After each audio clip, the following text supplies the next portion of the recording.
Welcome to Visual Fractions. Today, we're diving into how to convert the decimal 0.99 into a fraction. Let's start with our decimal, 0.99. Notice there are two digits to the right of the decimal. This places it in the hundredths position.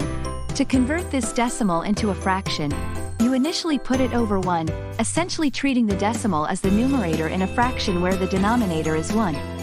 This sets up the conversion process where we multiply both the numerator, the decimal, and the denominator, 1, by 100 because there are two decimal places. So, 0.99 times 100 gives us 99, and 1 times 100 gives us 100. This translates 0.99 to the fraction 99 over 100. And there you have it. The decimal 0.99 when converted to a fraction equals 99 100ths. This fraction is in its simplest form and cannot be further simplified.